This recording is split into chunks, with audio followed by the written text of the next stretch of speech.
When I first came up with the idea of a poet populist, some of my colleagues on the Seattle City Council, they supported it, but they were taking a deep breath and wondering how this was going to work out. When I first heard about the Poet Populist program, I was very excited about it because Tara Hardy was the Poet Populist at that time, and I found out that people had gotten involved and voted for a poet and that she was going to be representing poetry in the city. I thought that was really important because there's a lot of places where people are afraid of poetry. But since I chaired the Arts Committee, I got them first introduced to the idea by actually having each of my committee meetings begin with a poetry reading by a poet that we would invite in. We would call it Wordsworth. And since I've been on the council now 10 years, we've had about 150 poets that have read in City Hall.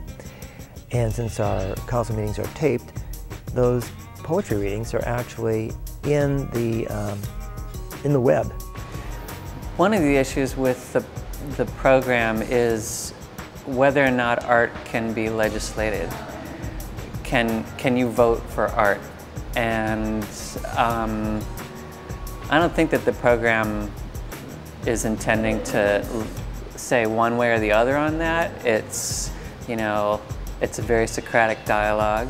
We don't know. But the thing is that people need to, the more people get involved, the better we'll have an answer to that question. Same question for legislation. Can legislation be creative? Can politicians speak creatively? Can poets speak representatively? Can they represent people? Or is it supposed to be this, you know, artists out on their own in an ivory tower, in a garret somewhere, creating, you know, the higher meaning?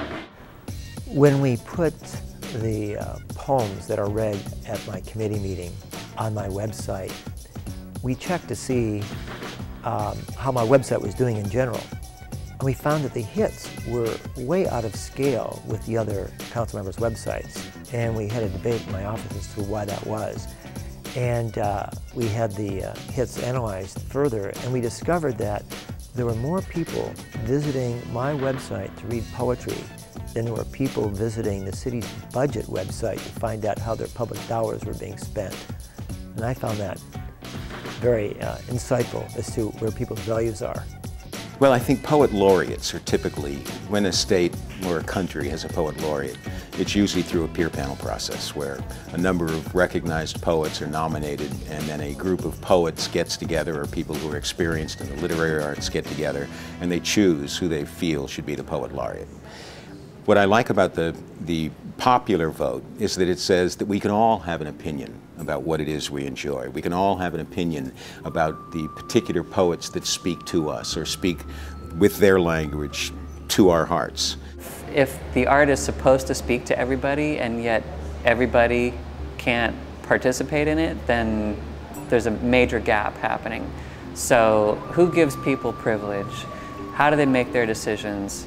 Ultimately, it has to come from the populace. And if that populace is cut off, then the logical extension of that argument is that the artist will not be able to speak to anybody except for other artists, which is exactly the opposite intention of this program, which wants the artist to speak to everybody. Obviously, I consider public libraries not just the heart of the community, but the most populist institution, people-oriented, non-judgmental institution in our world and in our community of Seattle. So it seemed perfect for that. Plus the whole concept of Poet Populist had personal resonance because as a child, I somehow didn't think I was smart enough to read poetry, just like I knew I couldn't sing or dance.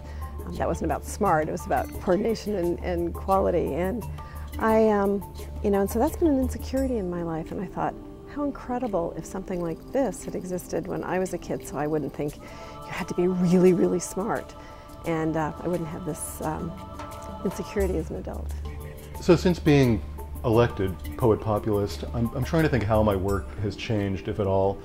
I'm not sure that it has, other than I have this idea that there are going to be more venues now, to not so much to read my own work, but really to draw attention to especially the young kids that I work with. I do a couple of different residencies for the Writers in the Schools program, and if I can sort of redirect some of the attention that might come to me through this post to them, that would be terrific. I've always been fascinated by the relationship between civic engagement and poetry or the literary arts. When I was active in college a number of years ago, I had the opportunity to listen to the poet Allen Ginsberg, and it was in a very large cathedral-like structure. And I was amazed that there were literally thousands of people that turned out to listen to a poet. And this was a poet who was, a bit chubby, wild black hair, big beard. And he had great poetry, but also what really struck me was how he brought together people and how people linked to each other through the ideas that were expressed through poems that he was reading. And from that day onward, I kept thinking, poetry is a very powerful tool. It should be part of our civic life.